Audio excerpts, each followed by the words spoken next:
Hello there. You are listening to Revenue Insights. Today, I'm joined by Akira Mamizuka, VP of Global Sales Operations of SaaS at LinkedIn. Akira runs sales ops across LinkedIn's SaaS businesses and has been working there since 2014. Akira, it's been a pleasure and a journey by the sounds of it. Absolutely. And first of all, Lee, thanks for having me. Thanks for the invitation. Very, very glad to be here with you. Amazing. I have to say it's a pleasure because I get to talk to folks from all different types of industries and company sizes. I feel like everyone listening to this podcast will know about LinkedIn. So I'm very curious to dig into what sales ops looks like and what the team looks like today. Before we get into that, could you just give a little more context on your story? I know that you've been at LinkedIn for 10 years now, I think. So I'd love to hear more about how you got to where you are. Great. I'll be 10 years in May. It's coming up in a month. I'll share a little bit about my background before LinkedIn and then at LinkedIn. So my first job out of college was in consulting. Spent a few years in consulting, went to business school, then went back to consulting. Towards my second half of my consulting career, I realized one area of passion and interest was around B2B sales. So how to help B2B companies to grow their sales, to be more effective in selling, to segment, think about compensation strategies. So I started to specialize in that space. But after a long time in consulting, I realized I actually wanted to be an operator. I wanted to get my hands dirty. I wanted to build things. And that's when I decided to join LinkedIn, the sales ops team. I'm from Brazil originally. I started in the São Paulo office, covering all of Latin America, based in São Paulo. It was a bit of a startup mode. The sales team had just started. We had just built our office, and I started as a senior individual contributor role. Super fun startup mode, but also very scrappy. Had to set up really basic processes, basic reporting, helping reps work through deals, use the CRM. So really got my hands dirty in my first couple of years in that role. But now looking back, those experiences, those moments gave me a lot of understanding, empathy, in terms of what the role of a sales rep and a sales manager is. And I think those moments, they also gave me the foundation for me to understand the last mile of operations. And I think that foundation helps me do my job better to this day. After 2 years in the LATAM role, I had a chance to move to Europe to run sales ops for the EMEA region based in Ireland, covering all of EMEA, Europe, Middle East, and Africa. That was a super exciting time. EMEA is a very diverse region and was going through a hyper growth mode, and was a really exciting moment for me career-wise. Spent 2.5 years in EMEA, and then there was an opportunity to move up to lead global sales ops for one of the lines of business. And that's when I moved from Ireland to San Francisco, where I am currently based. So I moved to San Francisco 5 years ago to take a global role. And since then, there's been a few org changes. In my current role, I look after sales operations for all SaaS lines of business, which is talent solutions and sales solutions, close to $10 billion in revenue. I have a team that runs operations for demand generation. So everything that is related to setting targets and budget for the marketing team in terms of how many leads we expect from marketing, and also sales development. Then I have another team called Member and Customer Success Ops. This team runs ops for everything that's post-sales based, including customer success and support. And finally, there's a horizontal team called Cross Line of Business. That team is specialized in certain functions like planning performance, analytics, and systems and tools. So that's my current scope and where I am right now at LinkedIn. I love speaking to folks that have really, by the sounds of it, mature operations functions. And it feels very much to me anyway, quite bespoke in terms of where do we need operations teams? So what was the rationale between splitting them into those teams? Was it just purely based on need? It's been a journey. When I started at LinkedIn, the vision of the company is we had spun off several B2B lines of business. And the vision was to grow as fast as possible, both in the US, but also internationally. And the thinking was for us to grow as fast as possible on a global basis, we need to set the teams very independently, let them go after their opportunity in their own markets as fast as they can. And to do that, we set the teams very independently. So when I started, execution and decision making was very decentralized across lines of business and also regionally. The sales ops function was pretty much generalist based. So we hired athletes, so people who could do a little bit of everything, who could run operations, who could run analysis, lead projects, were good communicators. So by and large, the team was composed of generalists. Um, the team was also spend a good chunk of their time on operationally heavy topics like rules of engagement. We have a set of maybe all B2B companies have that, but we have a set of rules called rules of engagement that essentially tells what a rep can do and what a rep cannot do. And as we know, sometimes reps don't work by the rules, and therefore there's escalations, and sales ops back in the day had to lean in to actually resolve conflicts and disputes. So we spent a lot of time there. And from a systems and tools based, I'd say 90% of the analysis and the flows were done in Excel. We had the CRM, and then everything else was done in Excel. So pretty rudimentary. So that was our starting point maybe 10 years ago. And I think since then, Lee, we've evolved a lot. I think we learned that the approach we took in our early days to set the teams very independently, it served its purpose. So we built large businesses, successful businesses internationally. But we realized that we were at a point in time when success will also come from the teams working better together, sharing best practices, and even cross-selling between lines of businesses. So that notion of being super decentralized, we realized that we had to be more centralized in order to achieve that vision. Also, from a resource allocation standpoint, we've become, as a mature company, we've become more disciplined financially. So we started to become a lot more intentional in terms of where we allocate our dollars, our resources. And we learned that for us to do proper resource allocation, we had to be a lot more centralized and top down in terms of decision making. So that was the one arc of change. We moved from being very decentralized to being more centralized and more top down. Um, we also realized that as the businesses became more complex and larger, we needed to move from a model where we only had generalists to a model where we have teams that are specialized in certain functions. So over time, we built teams that are only focused on analytics. So we've hired folks who are really good at building dashboards, building data infrastructures, and that team essentially builds analytics, and they serve all different teams and lines of business. We've been on a journey as well to elevate our tech stack in terms of building more scalable, structured, enterprise grade systems and tools that goes beyond Excel, to essentially be more effective and efficient in our processes. So we built a team that is only specialized in systems and tools. So that was, I think, the second arc of change. And the third one is we realized that our team was spending a lot of time, like I mentioned, on topics that it probably shouldn't be spending that much time, like rules of engagement, quota relief.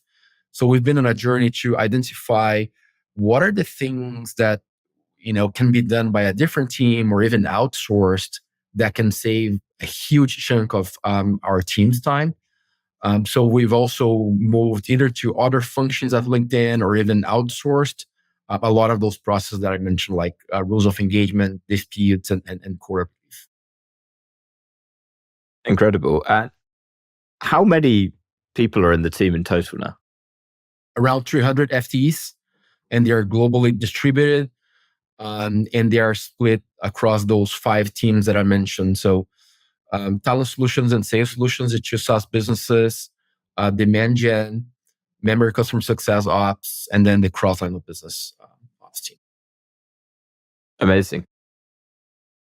I'm fascinated by with that number of reps, and obviously you're trying to achieve this overarching goal of being, centralized. How do you go about achieving that? How do you ensure that those different teams are aligned together?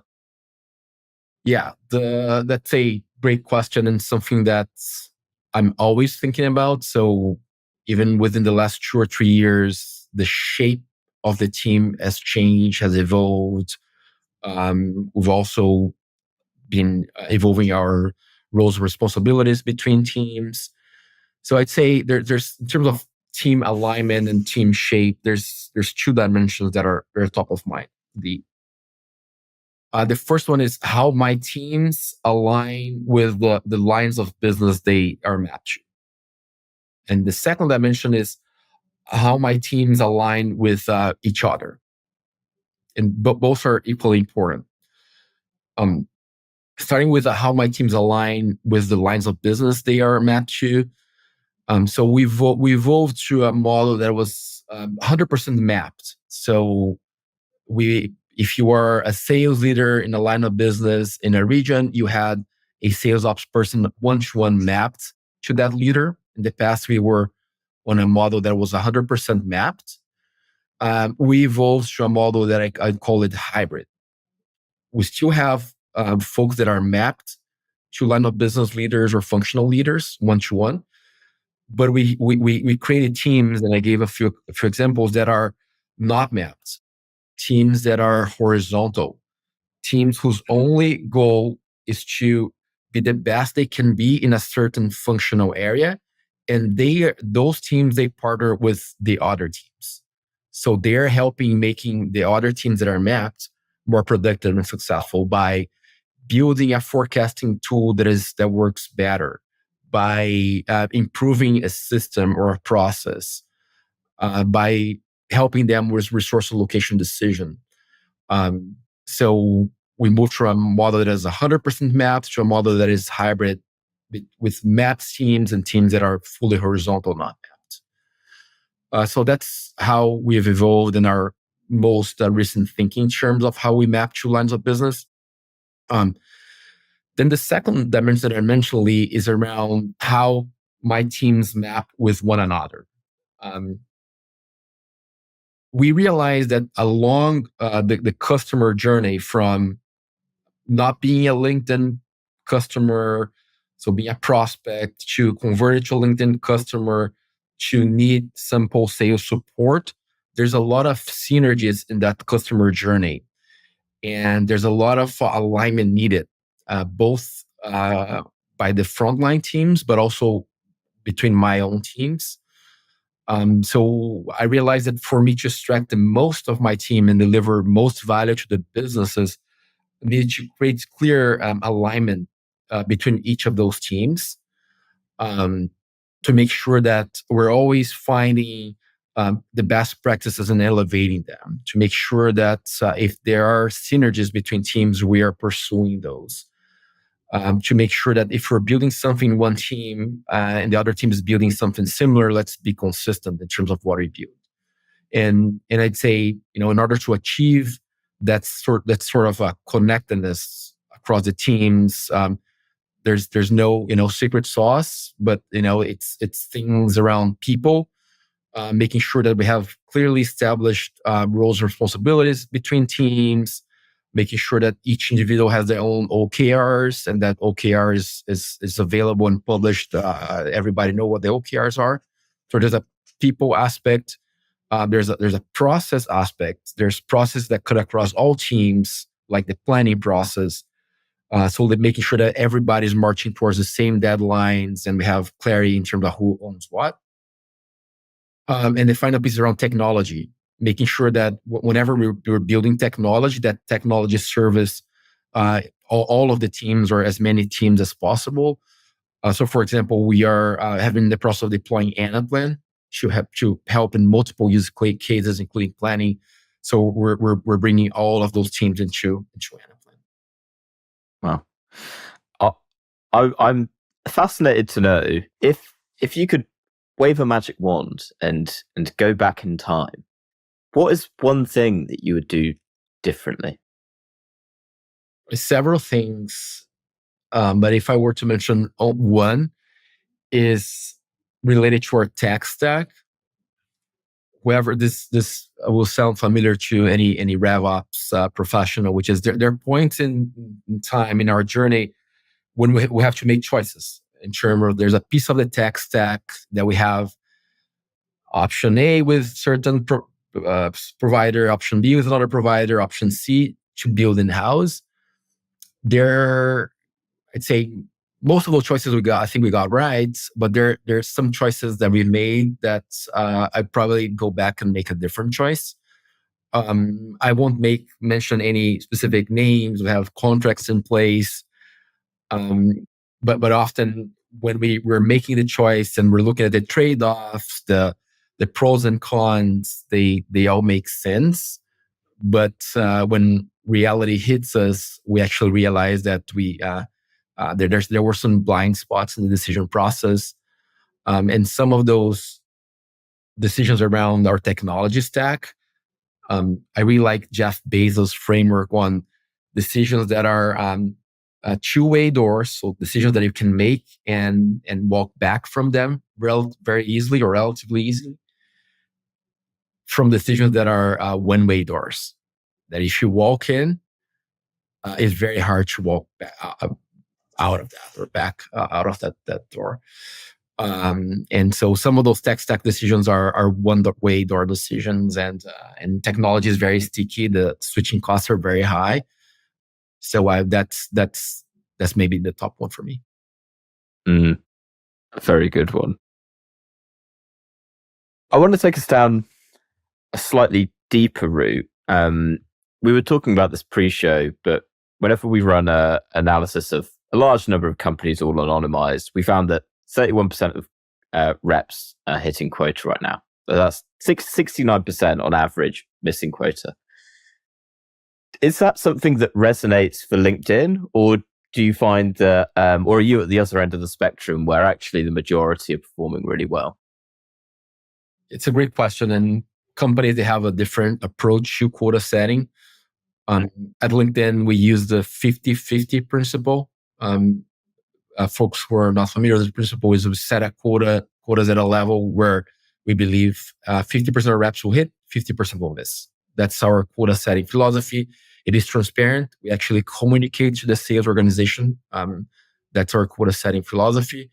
And by and large, we set quotas looking at our recent performance and assuming that the future, the next fiscal year performance will look more or less similarly. And then you add things like new product launches, etc. But quota attainment, at LinkedIn, a lot of our businesses are, I'd say, very are cyclical in terms of they have a strong correlation with the economy. Think of, for example, Talent Solutions, which is a business that helps companies hire people through LinkedIn. Whenever there's a hiring boom, and we saw that through the great resignation, great reshuffle phase that we went through 2-3 years ago, there was a hiring boom and customers couldn't get enough of LinkedIn. And that's when we had probably 80 or 90% of the sellers hitting their quota in that period. We're going through a different moment now in the hiring space. We're calling it the great pause, where there's not a lot of mobility. Companies are either reducing roles or not hiring. People are not changing jobs as much. And that results in less demand for talent solutions. So, we're at a point in time. I don't have the latest here, but where more than half of the reps are missing their quotas as well. So I think that's probably true for a lot of the tech sector. So it is a tough reality that we're working through right now. If I may, to resolve that, let's say, and I appreciate setting the quota ultimately is a leadership responsibility as well, right? So I think it goes both ways. Where okay, you've got a rep that might be falling short of the number that you set as a target, but equally, it's the number that you set for them. Is it realistic that they could hit it, right? And what steps, I guess, are you taking to be able to rectify that? So at LinkedIn, we your quota is your quota. It's only very, very acute situations that we apply quota relief within the same fiscal year. And again, it's the bar is very high. It needs to be something like an industry shock that hit certain team hardest, or an foreign exchange devaluation that impacted certain team hardest, or a war that impacted certain team hardest. So it needs to be something very acute, and that's something that doesn't happen very often. So by and large, we don't change or revise quotas in the same fiscal year.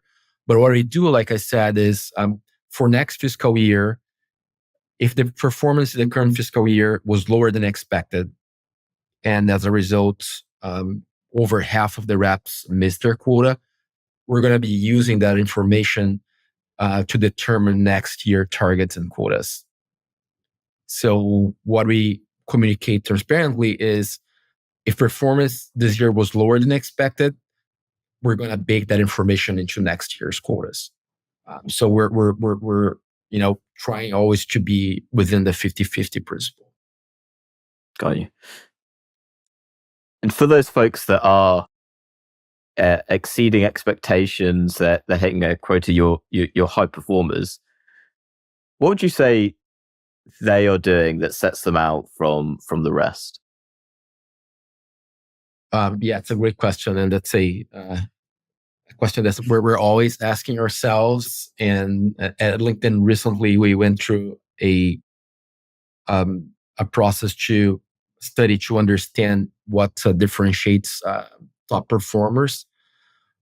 And we found a few traits that generally were differentiating, and that changes by role. I'll give an example for our RMs or account directors. They're the farmers. They manage existing customers. We also have reps who are hunters that are only closing up the first deal. And this example here for talent solutions, we realized there was a set of things, 4 or 5 things that those reps were doing really well. I'll give 2 examples. One was in the onboarding moment. So we just closed a new customer. That customer was handed to a farmer rep, so account director or relationship manager. And we found that the top performers, they do a much more robust onboarding than the rest. A mediocre onboarding would be something like, "Hello, my name is Akira. I am your new rep. If you need anything, just reach out to me." We found that top performers, they actually use the onboarding process to understand what are the customer goals are, what are their top priorities from a talent and hiring perspective, what metrics the customer will use to define success with LinkedIn.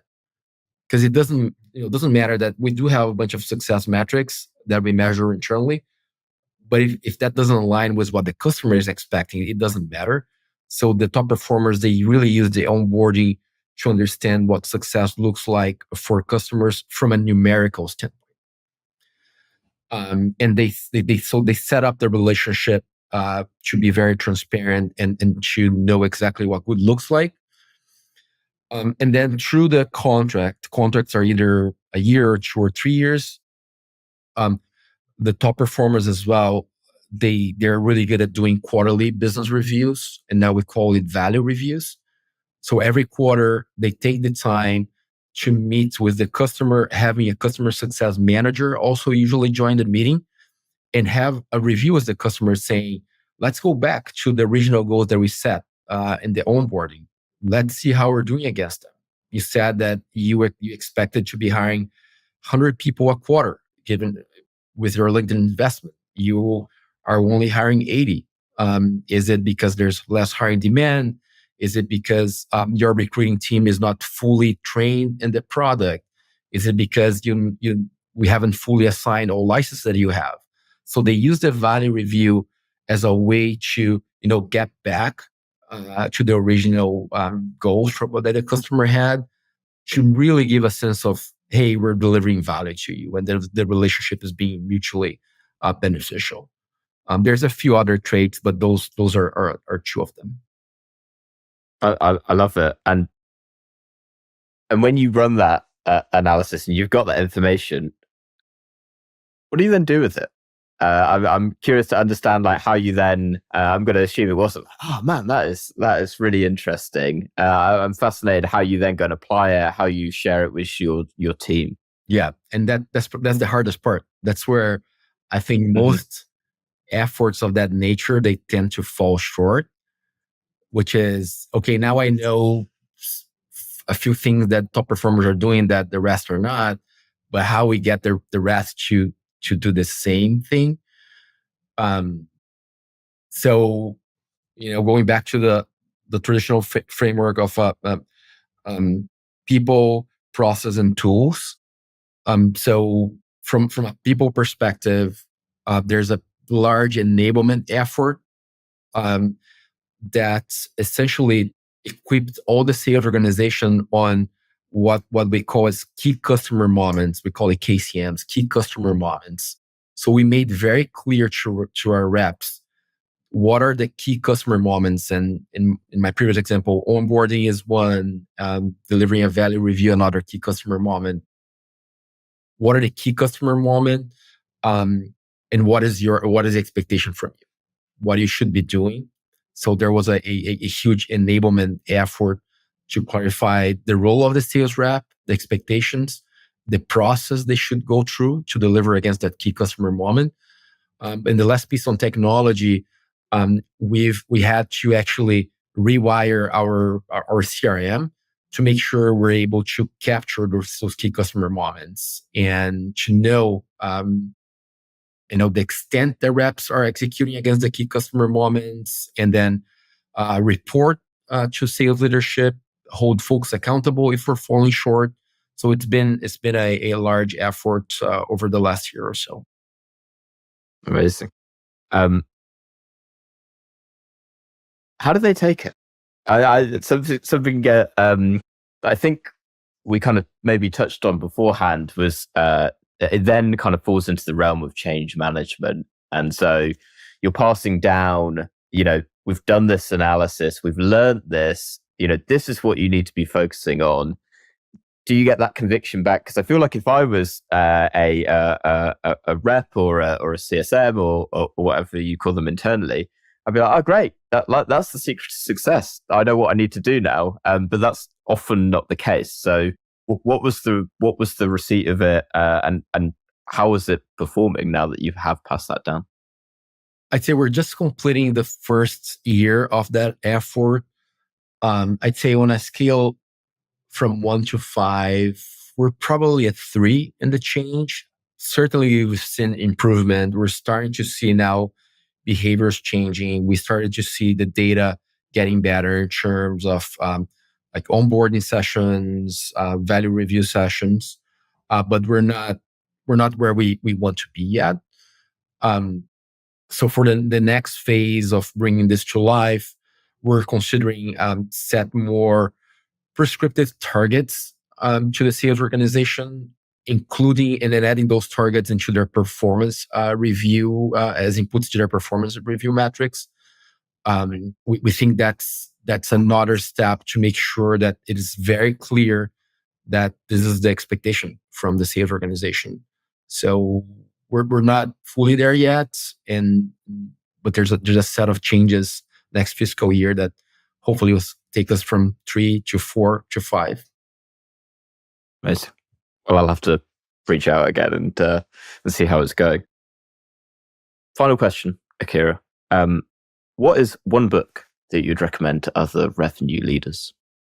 I will recommend one book that is not related to sales or tech or ops, um, but is a book on the field of behavioral economics. It's still a relatively nascent field. It's wrote by a guy who's kind of the pope of the field, Nobel Prize winner Daniel Kahneman. The book's called Thinking Fast and Slow, and for me, it was a life changing book because it really distills and explains very clearly how human beings, including myself and yourself, we tend to be biased when we make decisions and when we form our opinions. And biases, many different types of biases that affects our decision making, our judgment. But more importantly, the book offers some actionable tactics on how to be aware of those biases and how to overcome them. And that's applicable to any field, to your personal life, but also to professional life as well. Excellent suggestion. Right, Akira, it's been an absolute pleasure, and thank you for sharing as much as you have into how things work at LinkedIn and giving us a peek behind the veil. I think there's a hell of a lot more to dig into, so we'll have to reach out to you again. For anyone that maybe has any questions off the back of it, or maybe they want to connect and follow the journey that you're on, where can they find you? On LinkedIn. Of course. Yeah. Well, I'll make sure that I put a link down to your profile below. And once again, thank you so much for your time. Thank you so much, Lee. It was a pleasure.